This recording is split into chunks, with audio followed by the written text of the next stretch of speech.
So, branding.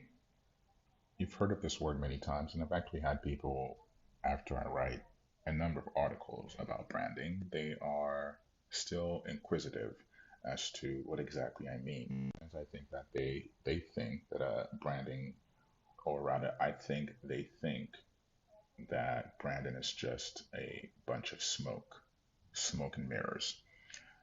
And I had a question posed to me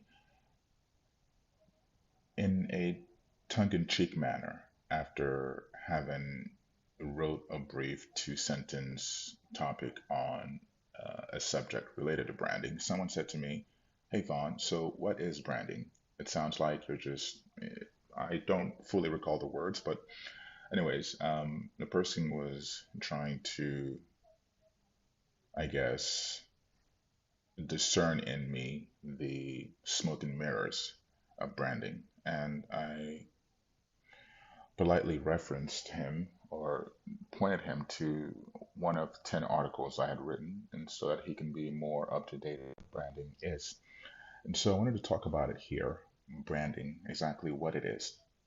So when we move through the world, we are ourselves brands. We represent ourselves through our reputation, through the way that we carry ourselves, through the way that we communicate.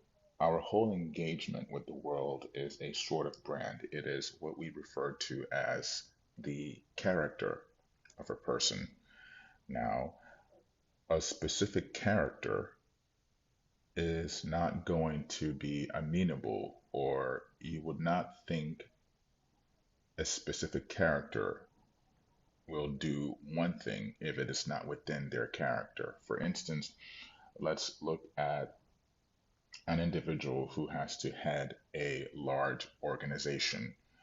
We would expect this individual to carry themselves in a certain, with a certain posture, in a certain way. If we were to look at for instance, the presidency of a country, such as the United States, we have certain expectations as to temperament, how one should behave, and the character of that position and that person.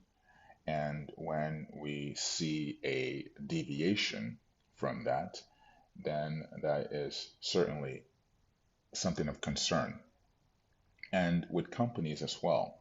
In fact, when we refer to branding, it's only in this day and time that we have started to refer to something called personal branding, which is you and I actually branding ourselves. So, although we've always done that, that's really what we mean by character.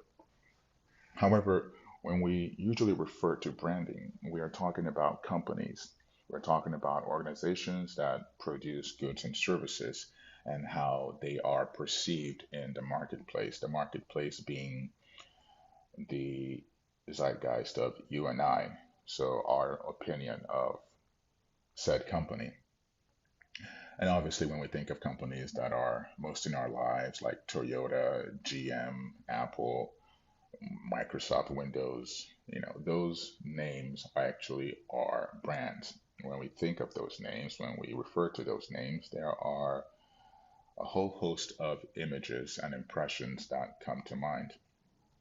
And so let's dig deeper into branding, and let's dig deeper, but also keep it topical. So, in its simplest term, think of a brand like a face. It helps to differentiate one from the other. So let's say that there are 100 companies that provide pool cleaning services. You have a house and you have a pool in your house.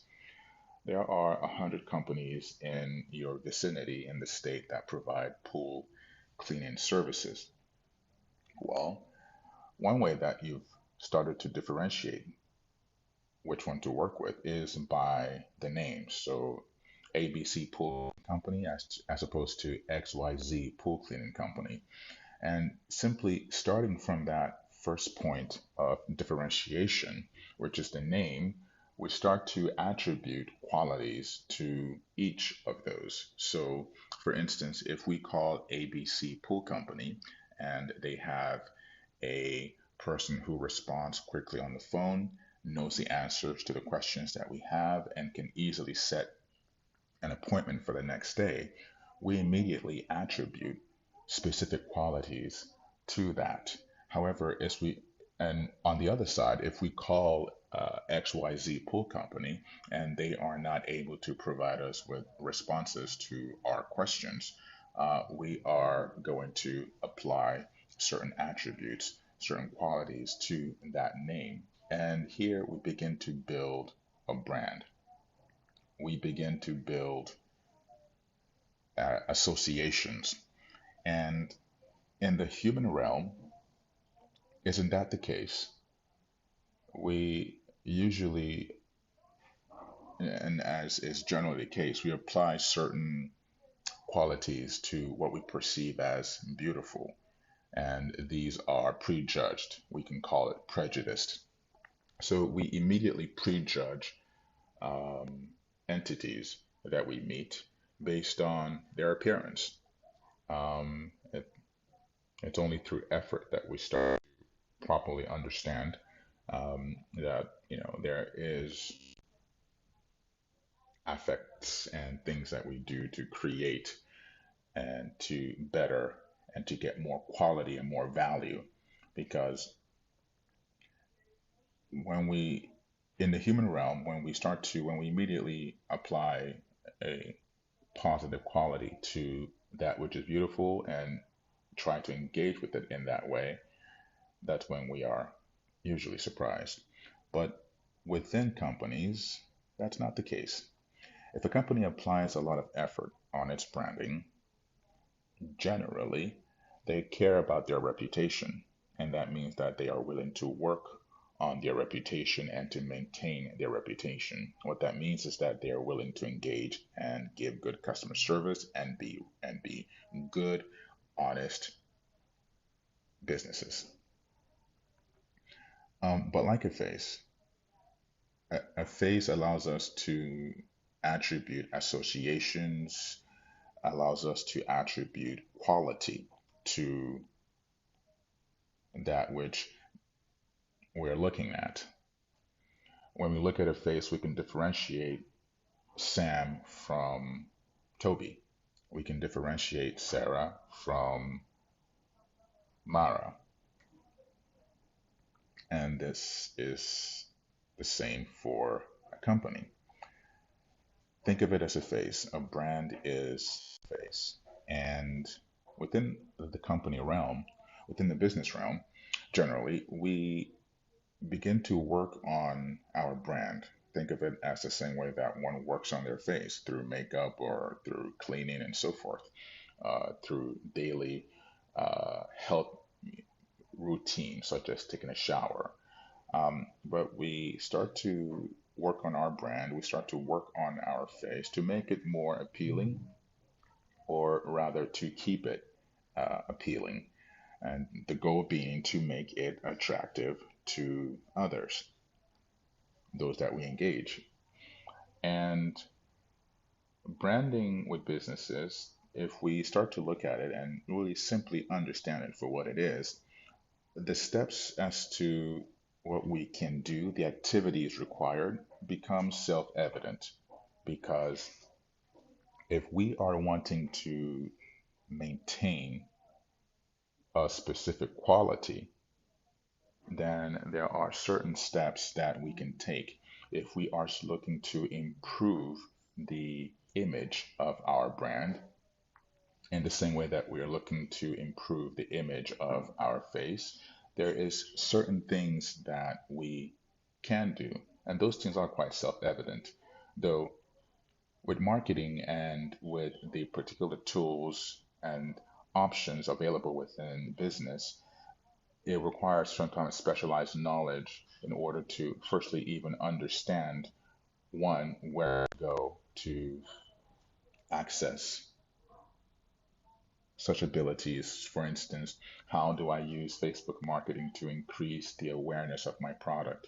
How do I create impressions and imagery that helps my target market connect my product or services with a particular feeling? or a particular affectation. One way, one key way, one sometimes overlooked way also is through customer service. These are one of many things. Consistent visual representation, such as color schemes. When you build a logo for your product, the color schemes represented within the logo should also be consistent throughout every single point of contact with your prospective audience. And so that means the logo that you put on your product, the color scheme of your website, the color scheme of your uniforms, if that's the case, all of that should be consistent. But more tactical things, let's look at post-sale services. So for instance, let's look at a big company like Apple. Now, when you purchase a product from Apple, we have a great post-sale service there, and that you can call them for questions. You can call them if you have any issues with your product, and they will walk you through it. This is what we expect of a quality company. This is the brand that we've come to expect from Apple. This is the quality and the association that we've placed on the products that we buy. And consequently, this is why we pay such a high premium for Apple products. An Apple computer may cost $3,000. An equal computer from a different manufacturer may cost $1,000, $1,500. But why is it that we are willing to pay 100% more sometimes for a product? It's because, one, let's again refer to Apple. We know that Apple products will work. Apple products connect with each other. We simply expect it and know it to work. There is no trouble with using an Apple product. There's no trouble with driving a Tesla. There's no problem with a Toyota. A Toyota is going to last you years and years and years longer than any car out there. Pre-sale activities. So you start to see, if we are talking about branding, we're talking about the whole character of a product, the whole character of a service, the whole character of a company. And a character is the way that that entity, that person, that business behaves at every point of contact. So before sale, after sale, within the sales process. That should be clear enough. Now, let's look into some questions that make up your brand profile. How do you appear in the marketplace? Again, we can juxtapose this to a face. How does your face appear in when you're walking down the street? Do you have a cigarette? Do you have sunglasses? Do you have your hair done in one way? Do you have it bald? Do you have a cap? How do you appear? And what is the effect that you are going for when you are out there, when you are making changes or applying certain features to your brand profile? How do you appear to your customers? How does your business appear to your customers? So if you're walking down the street and you have certain people that you plan to meet, friends or business associates, you probably, let's say that you are walking from home, you're going from home to work. So in this case, we can call your customers is the workplace, your colleagues. Now, if you are dressed just in your underwear, how do you appear to those people? Probably insane, right?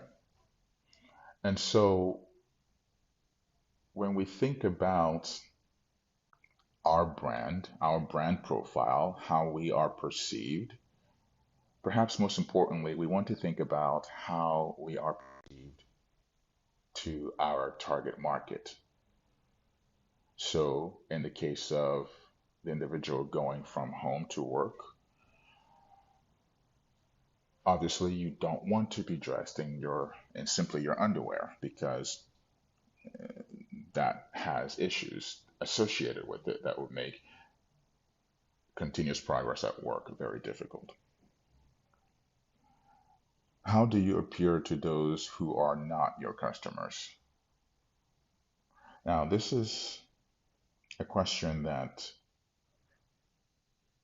sometimes you're dealing with at a certain level, at a smaller level. Sometimes that's where you're dealing with this particular question, but at other times, but if your business continues to grow and mature, there will come a point where this question becomes very, very important.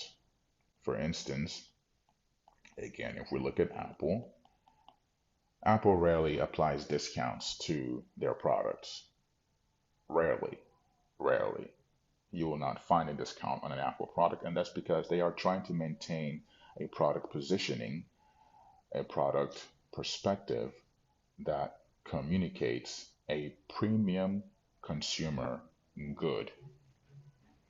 Now, also, if you look at certain luxury items, like for instance, certain luxury shoes, watches, clothes, you you'll note that the same T-shirt made of the same product, cotton, one brand will sell it for $500 and another brand will sell it for $10.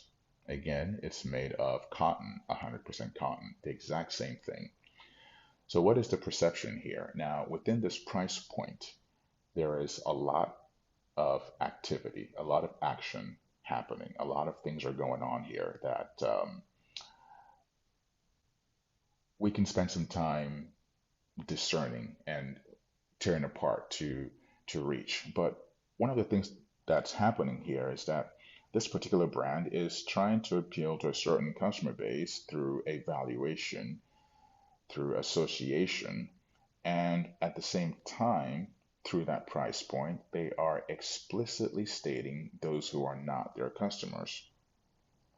So a t-shirt that is $500 is explicitly not being targeted towards certain people because it's $500. A watch that costs $300 is explicitly not being targeted towards those who are perhaps looking for a functional or simply a functional watch. But there's a lot happening with this question here, and there's many ways to understand its value. However, when you're initially starting a business, this is not really a point of concern until you find it to be a point of concern, which that will become self-evident when that is the case. Another question here is, how do you see yourself? It's important to define and understand where you want to be, how you want to position your product or service. And with most growing businesses, this is a question that is all too often neglected. But this really comes down to planning. In planning a product or service that we want to sell in the marketplace, it's absolutely important to, within the plan, within the phase where we're thinking about who is our target market, it's absolutely important to know where we want to position our product, where we want to put our product within the scale of value for our customers. And so, how do you see yourself? This is perhaps the first question and the most important question. And it starts at the planning phase.